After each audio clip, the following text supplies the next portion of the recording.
Welcome to this module on management of COVID-19 patients in health facilities. My name is Florence Luganje. I am a clinical manager and also a TOT in COVID-19 trainings. The objective of this module is to describe the symptoms of COVID-19 patients. COVID-19 may present with mild, moderate, or severe illness. It is therefore important to understand the clinical symptoms associated with COVID-19 infections. The patient under investigation is one that has acute respiratory infection, which may include history of fever or measured fever. This is 38 degrees centigrade or 100.4 degrees Fahrenheit, and a cough. 2. This patient under investigation have a suspicion of pulmonary parenchymal disease, for example, pneumonia or ARDS, based on clinical or radiological evidence. And finally, they should be residents in or have history of travel to any affected countries within 10 days before onset of illness. So how does a mild illness present? Mild illness presents with uncomplicated upper respiratory tract viral infection. It may have non-specific symptoms such as fever, cough, sore throat, nasal congestion, malaise, headache, or muscle pain. The elderly and the immunosuppressed may present with atypical symptoms. Patients with mild disease may not initially require hospitalization, but clinical signs and symptoms may worsen with the progression to lower respiratory tract disease in the second week of illness.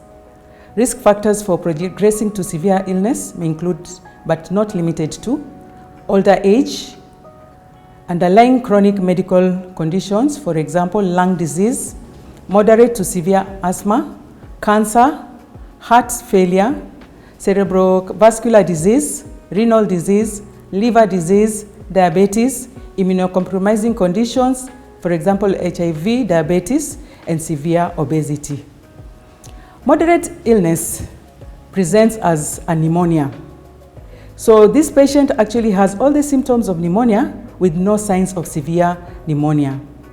And if it is a child, the child will present with non-severe pneumonia and might have a cough or difficulty in breathing or fast breathing.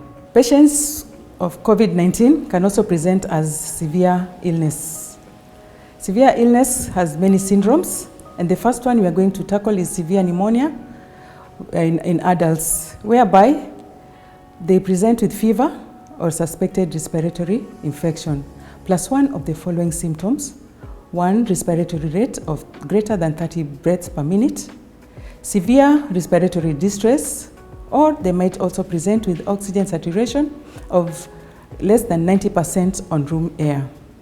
They might also present severe pneumonia in children, where they present with cough or difficulty in breathing, plus at least one of the following: central cyanosis or oxygen saturation of less than 90%. They can also present with severe respiratory distress. For example, they can have grunting or chest indrawing. The children can also have signs of pneumonia with any of the following danger signs: inability to breastfeed or drink, lethargy or unconsciousness or convulsions.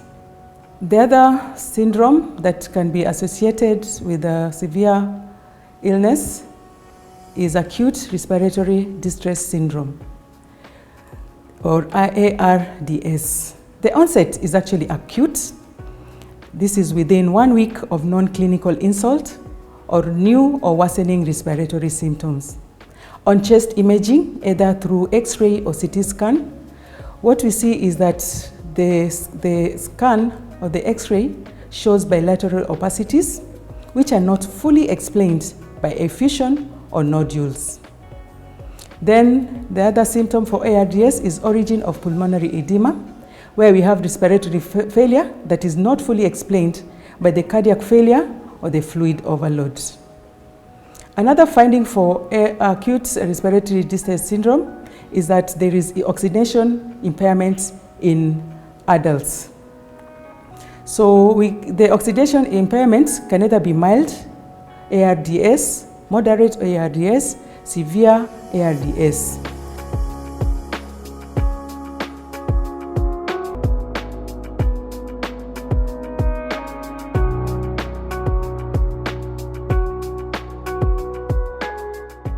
The third presentation for severe COVID-19 disease is sepsis. Patients will have sepsis if they have documented or suspected infection with two or more of the following conditions. One, a temperature of more than 38 degrees centigrade or less than 36 degrees centigrade.